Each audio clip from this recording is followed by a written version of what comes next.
I came to Stalingrad not as a soldier, not as a commander, but as a correspondent of the Red Army newspaper Krasnaya Zvezda. My name is Vasily Grossman. My duty was to write the truth, but there were days when truth itself seemed too heavy to carry.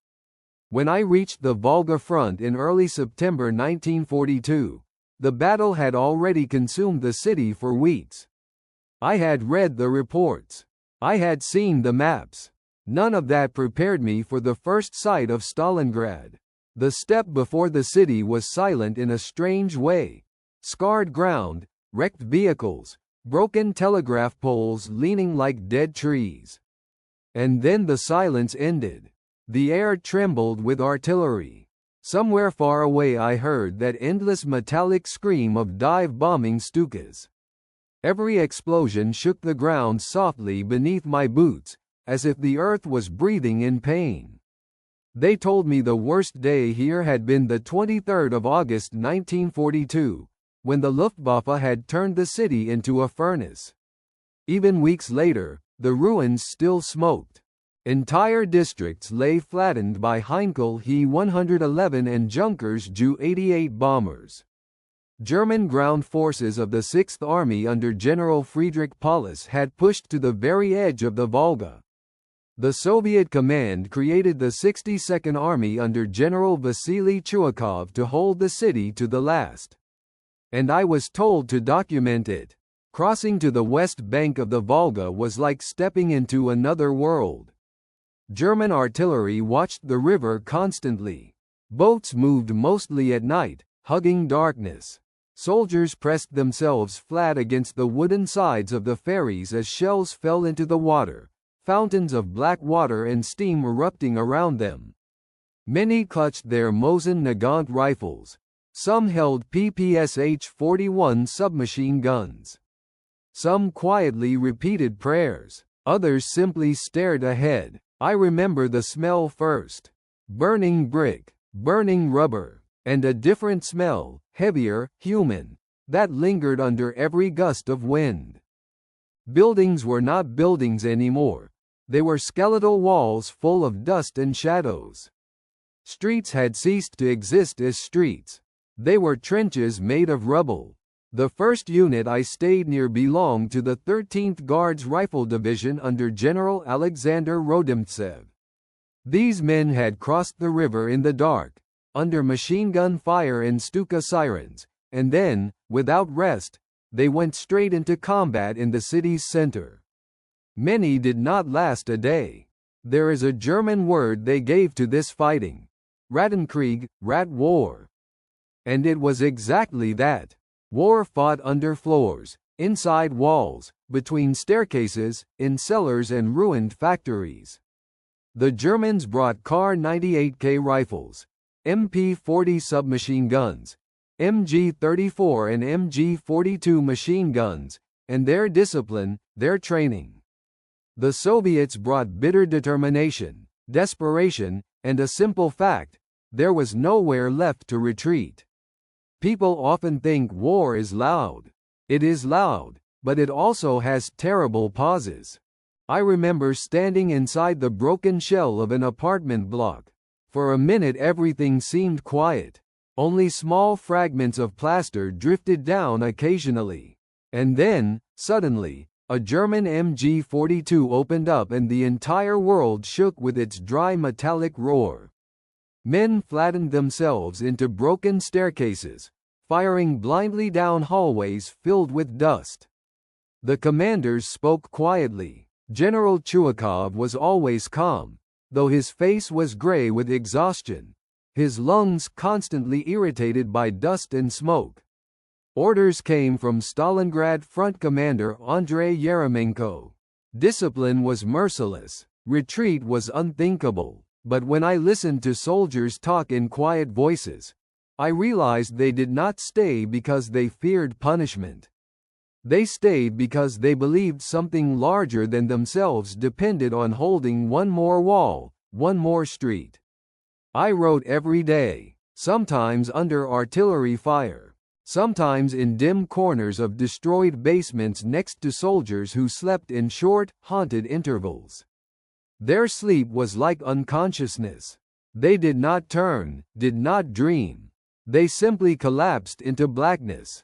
And above all of this, the river never stopped moving. Barges came and went at night, ammunition going in, wounded coming out. Many wounded did not cry. They had moved past pain into a kind of empty silence. The Germans pressed forward, unit by unit. The 295th Infantry Division, elements of the 71 Stone, 94th, 389th, and others crawled through ruins, pushing ever closer to the river. They brought Panzer IVs into the city when they could, their engines echoing through streets like metal beasts searching for something still alive. The Soviets answered with what they had: artillery firing from across the Volga, snipers in ruined buildings, assault groups moving in small teams armed with grenades, submachine guns, and Molotov cocktails. Buildings like the grain elevator, the Red October factory, and the Barricade gun factory became fortresses. Men did not know if they would live another hour. They did not ask. I remember a rifleman from the 95th Rifle Division who sat beside me in silence for almost 20 minutes. We did not speak. His face was coated gray with dust. Finally he said only one sentence, quietly, "We will hold." Then he stood up when his unit was called and went back toward the ruins. By October, the fighting was so close that sometimes Soviet and German soldiers fought in the same building, one on the first floor, one above. Hand grenades rolled down staircases. Knives flashed in dark corners. No one felt like a hero. Everyone felt very small, very tired, and terribly human. I did not know then what would happen. None of us did. We had no grand vision of strategy. We lived from day to day, from street to street. All we knew was that Stalingrad had not fallen. And that meant the fighting would continue. October in Stalingrad did not feel like a month. Time did not move in days. It moved in explosions, in the rattle of machine guns, in the thud of boots running through broken rooms. The calendar meant nothing. Only survival marked time. The 62nd Army, under General Vasily I Chuikov, clung to the western bank of the Volga like a hand gripping a cliff edge.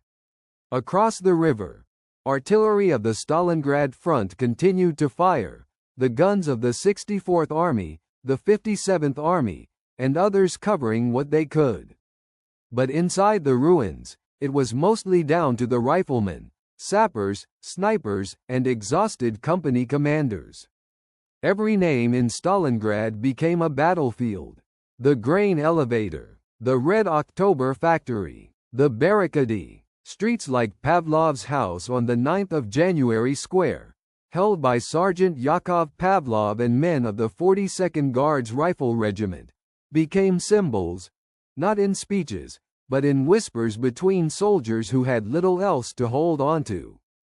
The Germans kept coming. The 6th Army of General Friedrich Paulus, supported by elements of the 4th Panzer Army, pushed forward with discipline and method.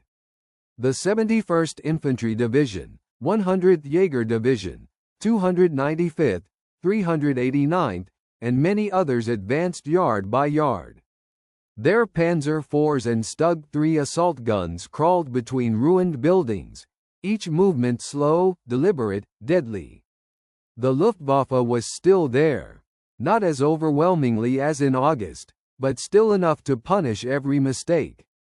Ju-87 Stukas dived, bombs tearing open streets, lifting clouds of dust that blinded men and filled their mouths with chalk.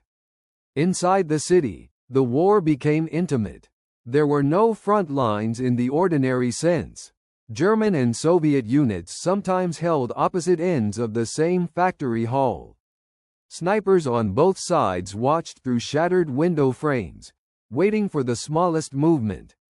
I met Soviet snipers, most quiet, thin, patient men. Some belonged to formations around the 62nd Army, including the famed sniper groups later associated with men like Vasily Zaitsev of the 284th Rifle Division. They did not speak proudly about killing. They spoke about necessity, about removing one more machine gunner, one more officer, one more set of eyes.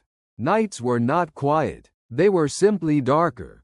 The Volga crossings continued under constant fire.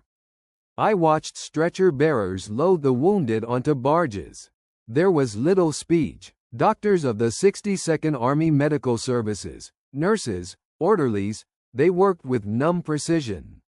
Hands blackened from soot and blood never quite became clean, no matter how much they were washed in cold river water. Food was scarce. Water was scarce. Men ate hard black bread when it arrived. Often they did not. Many existed on dried rations, bitter tea, or nothing. Faces grew thinner, cheeks hollow. Everyone coughed. Dust was inside everything: lungs, eyes, clothing, the pages of my notebook. By late October, German forces tightened their grip around the central districts and the industrial zone. The Red October steel plant, the Barricady ordnance factory, and positions near Mamayev-Kurgan were under constant assault. Soviet troops, from divisions such as the 138th Rifle Division under Colonel Lyudnov, the 37th Guards, the 95th, the 284th, and countless regiments and battalions, fought in fragments. Platoons became squads. Squads became 2 or 3 men holding a room with grenades, PPSH-41s, and determination that looked less like courage and more like stubborn refusal to die yet. I saw men fall asleep sitting upright against rubble, rifles still in their hands. I saw officers of the 62nd Army arguing quietly over maps that bore little resemblance to the pulverized ground outside. Even Chuikov, who rarely showed emotion, looked as though the city itself lived inside his lungs, the smoke and dust grinding his breath. Morale was not about speeches. Morale was about habit. Men fought because they had been fighting yesterday, and the day before, and there was no other reality left to them. The Germans believed they were close. You could feel it. Their artillery intensified. Their infantry kept pressing. By early November, snow began to dust the ruins, and the air grew sharper, colder. The city felt like a corpse that refused to stop breathing. But something else was happening far away from the shattered streets. Soviet High Command, the Stavka, led by Stalin, with planners including Georgy Zhukov and Alexander Vasilevsky, had been preparing something enormous. Something desperate, something calculated. While Germans poured their strength into breaking the 62nd Army inside Stalingrad, their long flanks north and south of the city were being held by Romanian Third Army in the north and Romanian Fourth Army in the south, with Italian and Hungarian units also stretched thin along the broader front. They were brave soldiers, many of them, but they were under-equipped for the kind of winter armored assault that was coming. Inside Stalingrad, we did not know details. We were never told full plans. We only felt a faint stirring, more movement behind the Volga, different kinds of units assembling, tank crews appearing more frequently near crossings, staff officers speaking in restrained, precise tones. Then came the 19th of November 1942. Morning broke under low clouds. The air was full of frost. To the northwest of Stalingrad, Soviet artillery of the Southwestern Front, including the 21st Army, 5th Tank Army, and 65th Army, opened fire. The ground shook. The sound rolled like thunder through the steppe and into the ruined city. Men paused, listening. Reports filtered in slowly, painfully, like everything in war. Romanian positions were breaking. Soviet T-34 tanks moved across frozen fields. Infantry followed through snow and bitter wind. To the south, on the 20th of November, the Stalingrad front struck at the Romanian Fourth Army. Another blow. Another fracture in the Axis line. Operation Uranus was not a rumor anymore. It was reality. In Stalingrad, soldiers looked at one another but did not smile. Not yet. The Germans intensified their pressure in the city, as if trying to crush the 62nd Army before encirclement could close. For days afterward, there was still brutality, still close combat, still rubble soaked with blood. But then something changed. Radio operators began whispering. Commanders spoke more urgently now. The shape of the German advance shifted. Reports confirmed what had been hoped and feared at the same time. The Sixth Army was being encircled. On the 23rd of November 1942, near Kalach, Soviet spearheads from north and south met, completing the encirclement. A steel ring, imperfect but real, closed around more than 250,000 Axis troops, Germans, Romanians, and others, inside and around Stalingrad.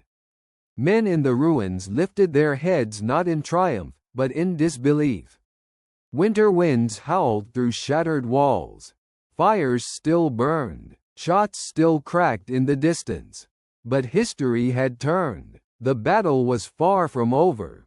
No one knew yet how long this frozen hell would continue. No one understood what starvation, cold, and desperation would soon look like inside the German pocket.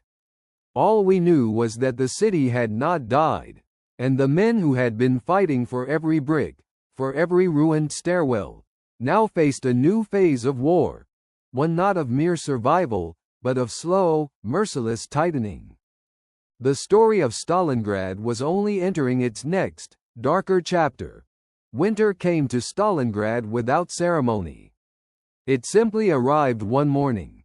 The air harder, the ruins white-edged with frost, the wind cutting through every coat, every blanket, every breath. Snow did not fall beautifully. It came as dust carried by bitter wind through broken window frames and collapsed roofs.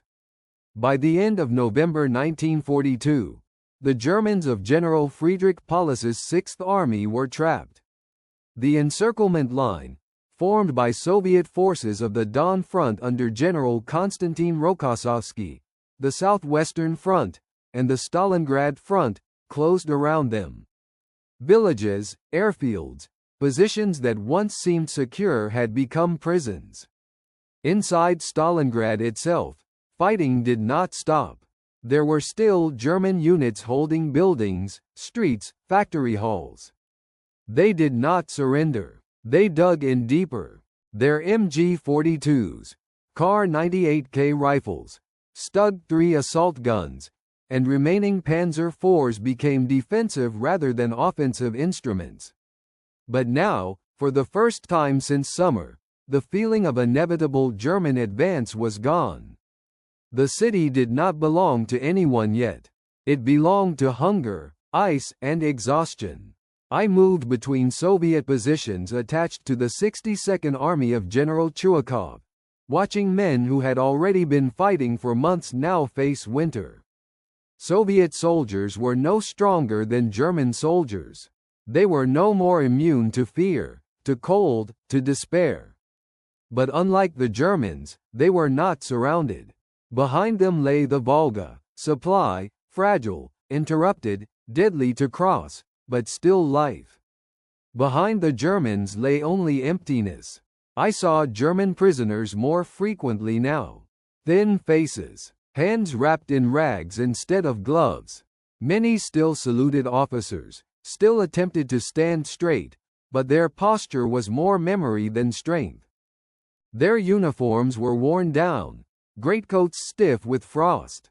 Some were from divisions like the 71st Infantry Division, 44th Infantry Division, 305th, 389th, and many others trapped inside the shrinking cauldron. There were Romanians too.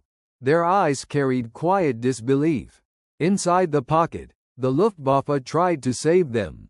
The plan was to supply the Sixth Army by air. Junkers Ju-52 transport aircraft and Heinkel He-111 bombers laden with sacks of food, ammunition, and medical supplies flew constantly to airfields like Pitomnik and Gumrak. I remember looking at the sky and seeing small dark crosses far above the city, engines droning over the frozen ruins.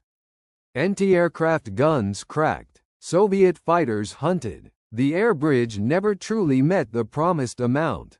It could not. The needs of 250,000 men were greater than what fragile winter skies could deliver. Inside Soviet command, the next phase was being prepared, the destruction of the encircled force.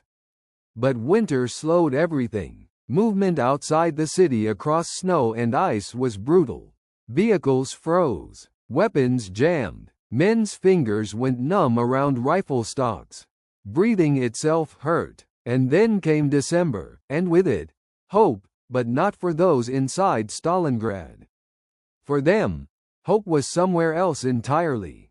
From the southwest, German Field Marshal Erich von Manstein launched Operation Winter Storm, Unternehmen Wintergewitter, in mid-December 1942. The German 4th Panzer Army, with powerful spearheads like General Hoth's 57th Panzer Corps, attempted to break through from the area near Kotelnikovo toward Stalingrad. Their tanks, Panzer III, Panzer IV, and other armored vehicles, pushed across frozen steppe. For a moment, even hardened Soviet officers listened tensely to reports. The ground trembled with distant fighting. Soviet High Command reacted. Units of the 2nd Guards Army under General Rodion Malinovsky were thrown into action. Bitter fighting erupted south of Stalingrad around villages, steppe ridges, and frozen riverbeds. Soldiers of both armies bled into snow that quickly turned black with mud and frozen blood. Inside Stalingrad, rumors spread. German soldiers trapped in the pocket radioed anxiously. Some believed rescue was days away. Some believed they only had to hold out a little longer. Relief came close, frighteningly close, but never reached them. By late December, winter storms stalled. Soviet forces counterattacked. The door that had almost opened slammed shut. Manstein withdrew. The 6th Army remained in the trap. Hope died quietly. I spoke with Soviet officers who had intercepted German communications. There was no triumph in their voices, only a grim understanding. Now the enemy was condemned not to a quick defeat, but to a slow collapse. January 1943 began with silence.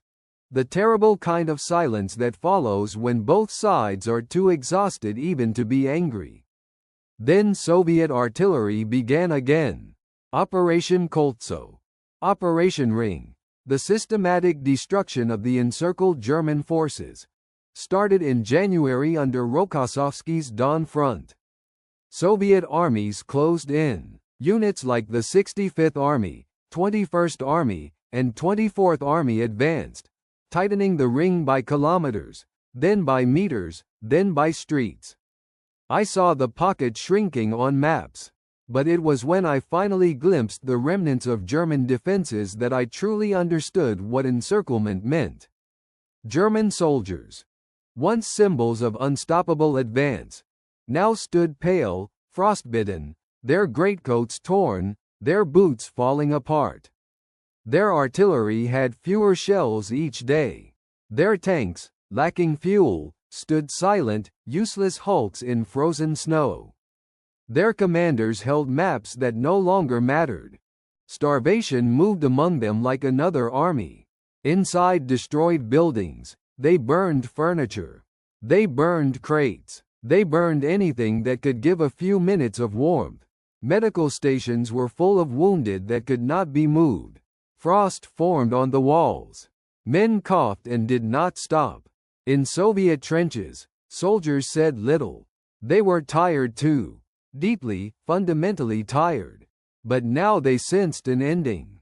Not a triumphant one, just an ending. By mid-January, Soviet forces split the pocket into separate fragments, northern and southern.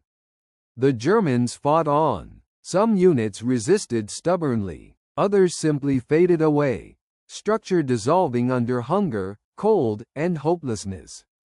The airfields fell, first Pitomnik, then Gumrak. Without air supply and without evacuation, the Sixth Army ceased to be an army in any meaningful sense. It became a mass of desperate men surrounded by bitter winter and enemy artillery. I remember standing near a captured German trench. A small stove smoldered weakly, barely producing heat. A soldier's diary lay nearby, pages stiff with cold. The handwriting grew smaller and weaker with each entry. The last words were simple. Keine Brot, sehr kalt, no bread, very cold. War had become nothing but hunger, cold, and waiting. I did not feel hatred then. I did not feel celebration. Only a heavy sadness. For our own dead, for theirs, for a city that was no longer a city, only bones and ashes.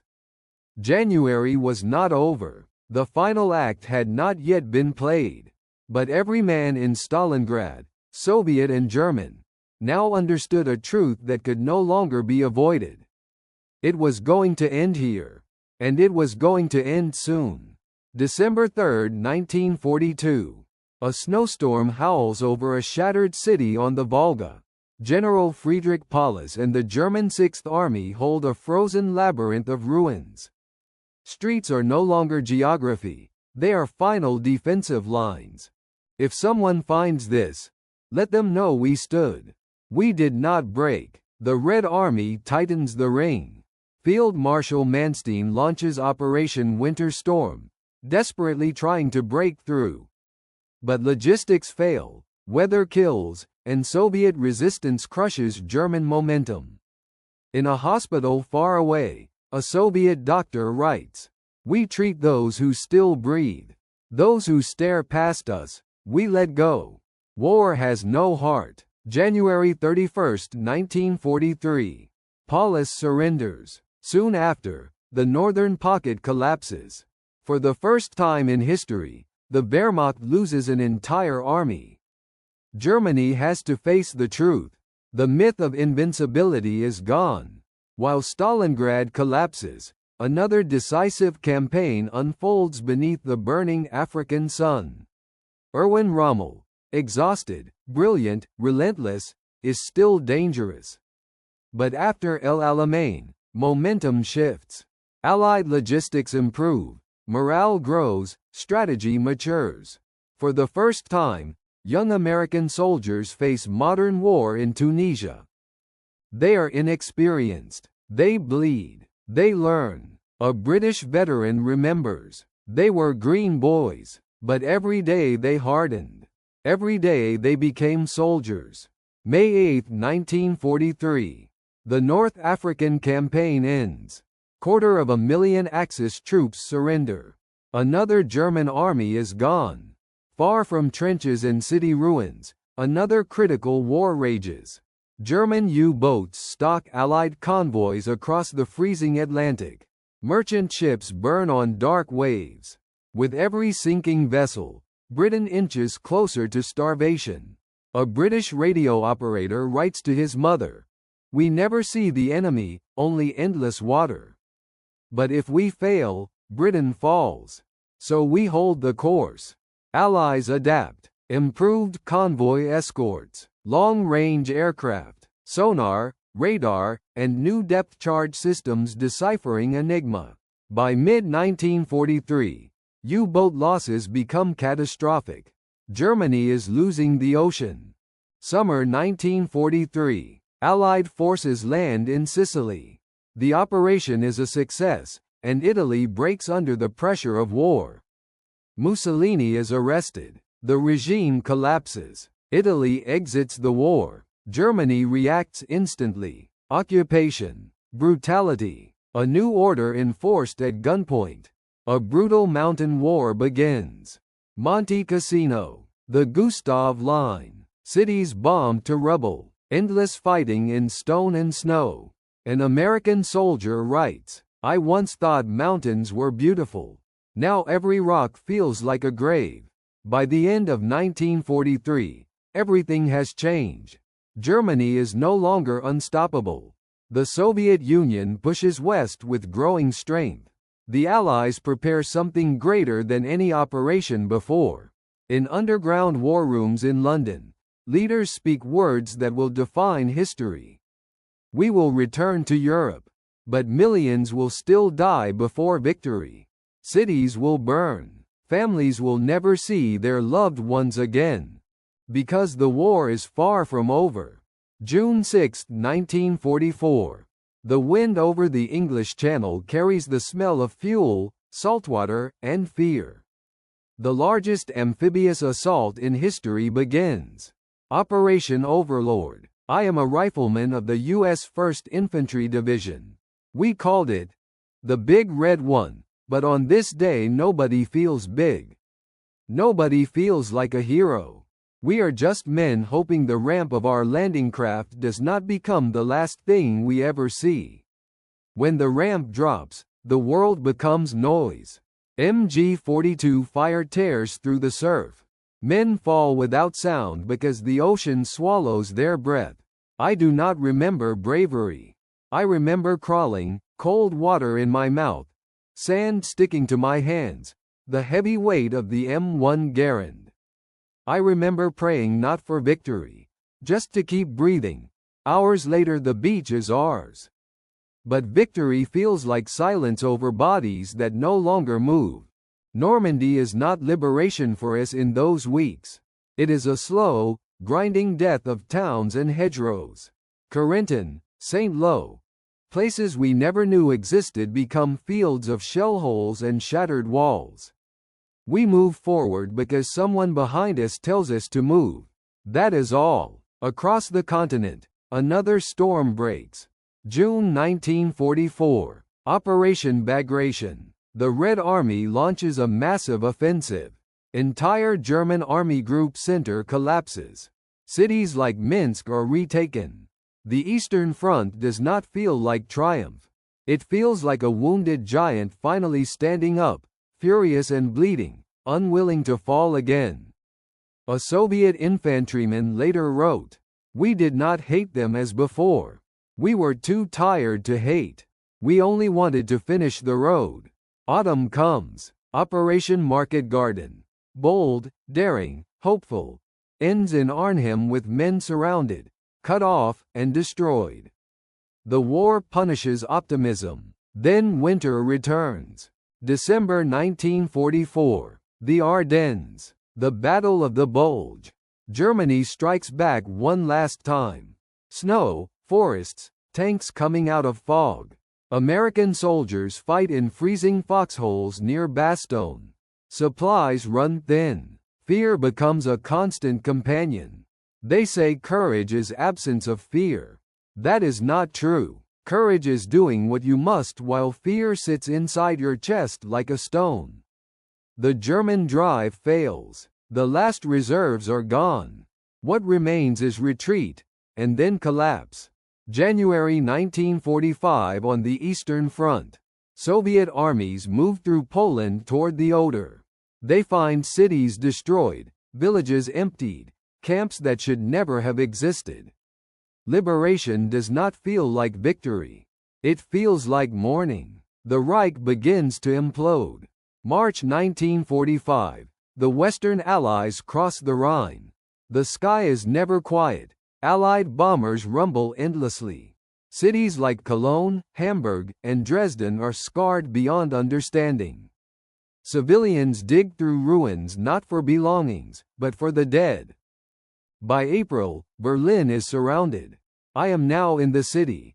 A German civilian who once believed the war was distant, belonging to soldiers on maps and speeches on radios. Now it is outside my door. The ground shakes day and night. Soviet artillery hammers without pause. The air tastes of dust and burned stone. The city is no longer a city. Only broken streets and frightened people moving like shadows. In the underground bunkers, generals argue about maps that no longer matter. April 30, 1945. Adolf Hitler is gone. Suicide. Deep beneath the Reich Chancellery. There is no dramatic announcement. No revelation. Just a quiet understanding spreading through ruins. It is over. May 2nd. Berlin falls. May 8, 1945. Germany surrenders. The war in Europe ends not with cheering crowds for most of us, but with the weight of what has been lost. An entire continent exhausted. Millions gone. Survivors carrying memories heavier than any medal. Those who lived do not feel like victors. We feel like people who simply remained breathing when many others did not. Years later, historians will speak of strategy, divisions, and operations. Normandy, Bagration, Ardennes, Berlin. They will analyze tactics, leadership, and numbers. But for those who were there, it remains something simpler and far colder. War was fear. War was hunger. War was mud, smoke, metal, and screams. War was looking at another human being and realizing both of you are trapped by something far larger than yourselves. And when it finally ended, there was no triumph, only silence, graves, and a fragile hope that humanity might learn something from what it had done. Most of us went home different men. Some of us never went home at all. The world did not celebrate. It exhaled and tried to begin again.